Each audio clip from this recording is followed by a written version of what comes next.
अब यसलाई पानी लाग्यो अनि फेरि पिउनु पर्छ। अब यसलाई कसरी बनाइछ भने यहाँ यसरी यहाँ चाहिँ यस्तो बोरा कोदोको बोरा यस्तो किन्नु पाइन्छ। यसलाई चाहिँ इङ्ग्लिसमा के पनि भन्दो रहेछ, मिलेट भन्दो रहेछ। यो चाहिँ पक्का हिमालय कोदो हो। यस्तो यहाँबाट हामीले खनाएर अनि त्यहाँदेखि यस्तो कोदो यहाँ ल हेर्नुहोस् यसरी धुनुपर्छ। यस्तो धोएपछि ल यसरी धुनुपर्छ। ल हेर्नुहोस् ल हेर्नुहोस् साथीहरू, हामीले चाहिँ राइस कुकरमा पकाउँदैछौँ। ल हेर्नुहोस् यहाँ यसरी हुँदैछ है। यस्तो हुन्छ मजाले यसरी। ल हेर्नुहोस् यहाँ यस्तो हुन्छ। ल अब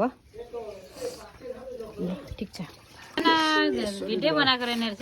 यसरी लगाइन्छ भने त्यहाँ त लाथानु त हो यसरी त्यसले उता त लानु त्यो त बन्द गर्ने त्यो त ग्यास जान्छ।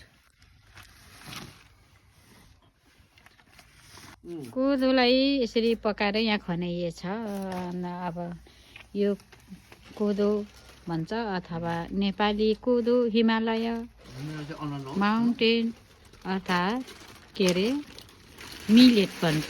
ल हेर्नुहोस् यसरी गरिन्छ।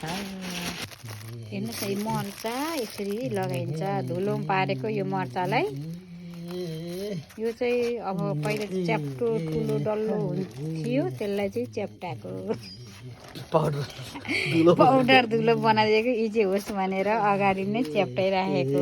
ल हेर्नुहोस् साथीहरू, तङ्बाको लागि जाँडहरू यसरी गरिन्छ। यसरी मर्चा लगाइन्छ।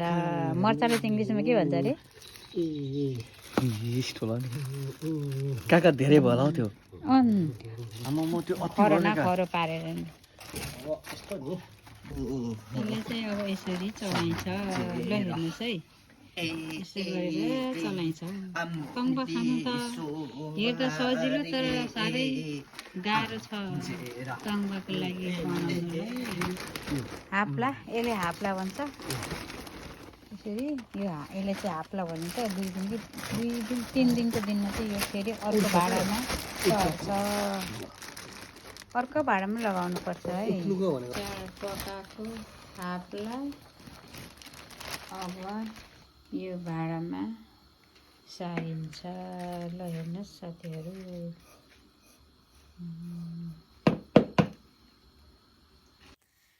हेलो साथीहरू, मेरो तङ्बाको लागि भिडियो रेडी भयो अनि मलाई आशा छ मेरो तङ्बाको भिडियो हेरिदिनुहुन्छ भनेर। अनि सबैलाई धन्यवाद पनि।